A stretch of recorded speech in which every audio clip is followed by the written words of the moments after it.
महाराष्ट्रातील तमाम शेतकरी राजा व शेळी पालक मित्रांचं जनाई गोट फार्ममध्ये सहर्ष स्वागत आहे.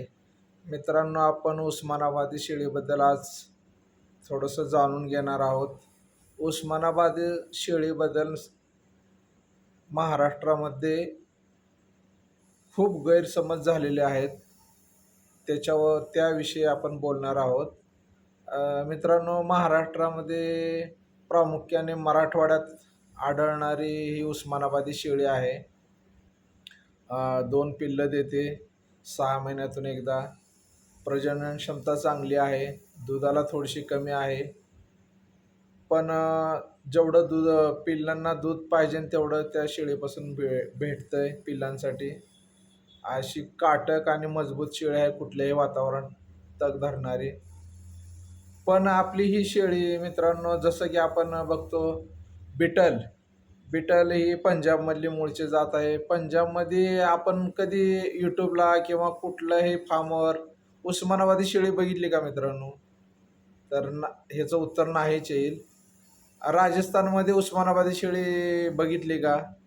तर ह्याचं उत्तर पण नाहीच असणार आहे. कारण त्या लोकांनी तिथल्या जातीच्या शेळ्यांवर काम केलं मित्रांनो. पण आपल्या महाराष्ट्रात या उलट आहे. आपल्या महाराष्ट्रामध्ये काय होतंय, उस्मानाबादी शेळीचा फार्म म्हणला की एकही शेतकरी बघायला येत नाही, किंवा तिथल्या गोठ्यावरचं नियोजन काय आहे, तिथं कसं त्याचं उत्पन्न किती आहे हे बघायला जात नाही. पण तेच जर बिटल आणि बोर शिरोईचं जर असेल तर दररोज 100 माणसं त्या फार्मला व्हिजिट देतात.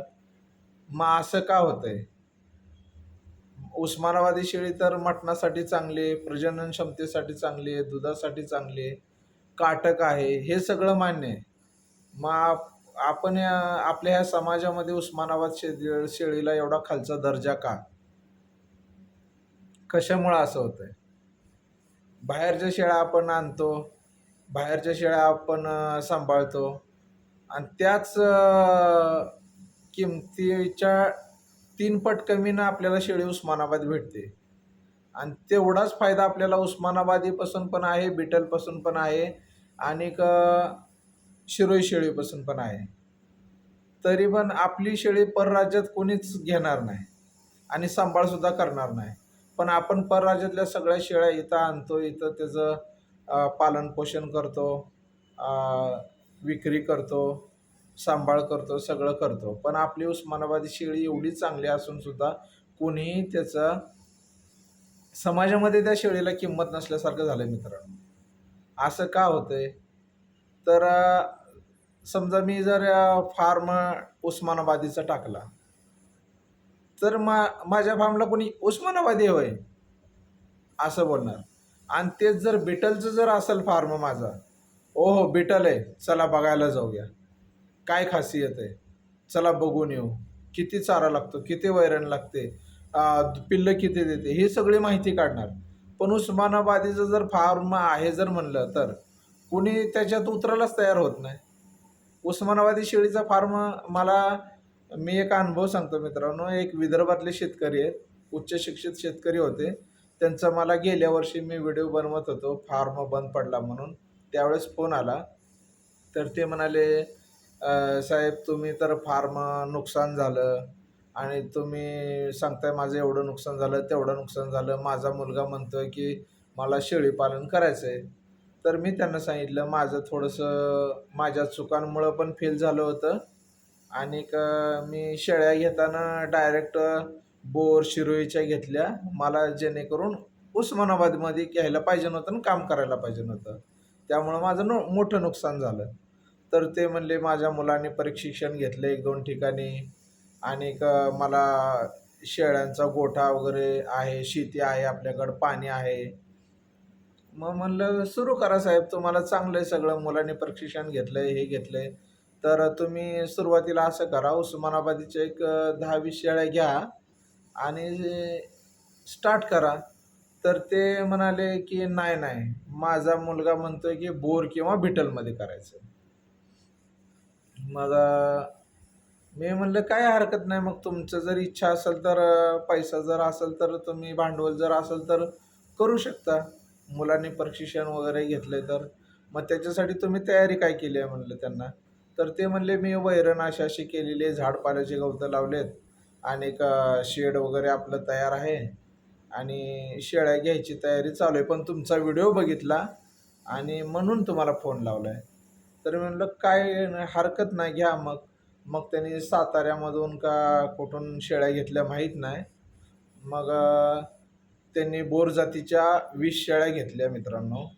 20 शेळ्या घेऊन मग त्यांच्या मुलांना कोणीतरी सांगितलं असेल की बाहेर स्टड क्वालिटीचा एकदम भारी बोकड दक्षिण आफ्रिकेतून घ्यावा लागेल. मग त्यांनी महाराष्ट्रातून शेळ्या घेतल्या आणि दक्षिण आफ्रिकेतून 5.5 लाखाचा विमानाने बोकड आणला मित्रांनो. विमानाने बोकड आणला आणि त्यांचा बोकड 4-5 महिन्यात काहीतरी आजार झाले त्याला आणि कितीही दवाखाना केला तरी तो बोकड जिवंत राहिला नाही. त्यांचा बोकड मेला.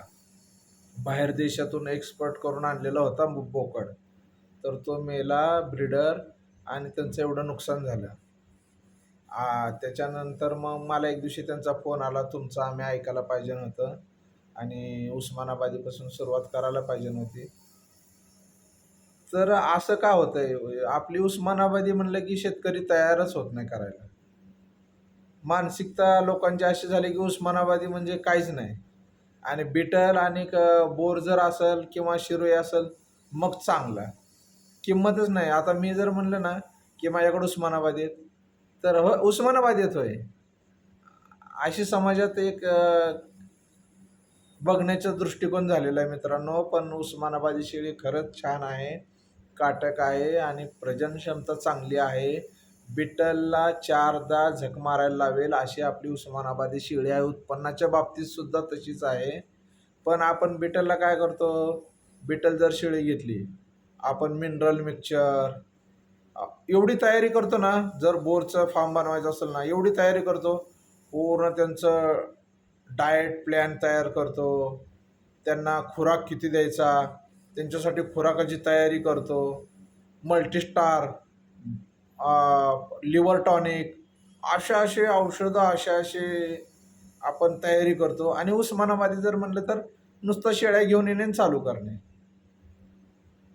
आणि त्या शेळ्यांमध्ये काम करायचं असलं की लगेच आपण नव्याने तयारी करतो जोरात. आणि मग तेच खर्च आपण उस्मानाबादीला जर त्याच कमी खर्चात जर आपण सांभाळलं तर तेवढंच उत्पन्न आहे मित्रांनो. उस्मानाबादी शेळी खरंच महाराष्ट्रासाठी वरदान आहे. महाराष्ट्रातील शेतकऱ्यांना माझं एवढंच सांगणं आहे की तुम्ही करा, ती पण शेळी वाईट नाही. बिटल, बोर, शिरोई, पोटा, जमनापरी ह्या पण शेळ्या करा, पण आपल्या महाराष्ट्रातल्या शेळीला कुणी नावं ठेवू नये असंच मला वाटतंय. मी पण ह्या चुका केल्यात, म्हणूनच तुम्हाला सांगतोय की नवीन शेळीपालन ज्यांना करायचं आहे त्यांनी सुरुवातीला उस्मानाबादी शेळीपासून करा. पूर्ण माहिती झाली, 2-4 वर्ष झाले, मग तुम्हाला जास्त शेळ्यापासून मोठ्या जातीच्या शेळ्यापासून सुरू करा, बोरपासून सुरू करा. आणि त्यांचं त्या विदर्भातल्या शेतकऱ्यांचं अजून एक म्हणणं होतं की आम्ही जर उस्मानाबादी जर शेळ्या केल्या, त्यांच्या मुलाचं असं म्हणणं होतं की उस्मानाबादी जर शेळ्या आम्ही 100 घेतल्या तर त्यांना वैरण लागणार, त्याच आमच्या 20 बोरच्या शेळ्या जर घेतल्या तर आम्हाला तेवढ्याच वैरणीमध्ये तेवढाच फायदा.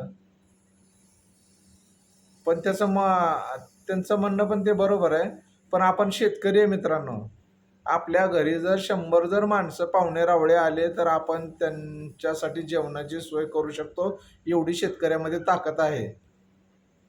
आणि आपल्याला शेती असेल तर शेळी पालन करायचं. शेतामधली वैरण एखादा अर्धा एकर रान जास्त गुतल मित्रांनो, दुसरं काय होणार आहे, शेतातली वैरण काढून टाकणे एवढंच काम आहे आपल्याला आणि एवढंच द्यायचं शेळीला.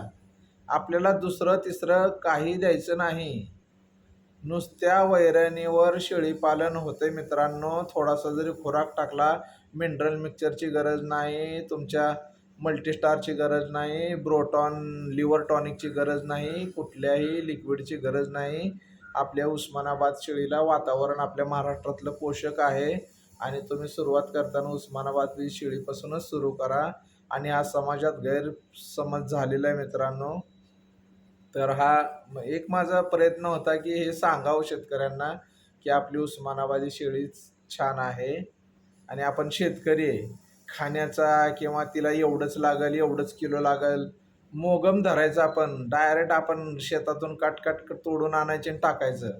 एवढंच किलो, तेवढंच किलो, एवढेच शेळ्या, तेवढेच शेळ्या, मग आज एवढं किलो टाकू, तेवढं किलो टाकू, हा हिशोब लावत शेतकरी राजा आतापर्यंत बसलेला नाही आणि आपणही बसायचं नाही. आपल्या शेतात बंदिस्त शेळी पालन करताना आपण वैरणीचा अगोदर विचार करून भरपूर चारा पिके लावून आपण शेळ्यांना कसं आपल्या शेळ्यांना 5-6 प्रकारचा चारा, पालावर्गीय चारा कसं घालता येईल आणि आपल्या शेळ्या सुदृढ कसं ठेवता येईल हा विचार करून शेळी पालनाची सुरुवात करा. आणि उस्मानाबादी शेळी आपली छान शेळी आहे. तिला समाजामध्ये थोडंसं स्थान कमी झालेलं आहे. तर आपण नवीन शेतकरी सगळ्यांनी मिळून आपण त्या उस्मानाबादी शेळीचं पालन पोषण करूया, एवढंच सांगायचं होतं. जय हिंद, जय जवान, जय किसान. धन्यवाद.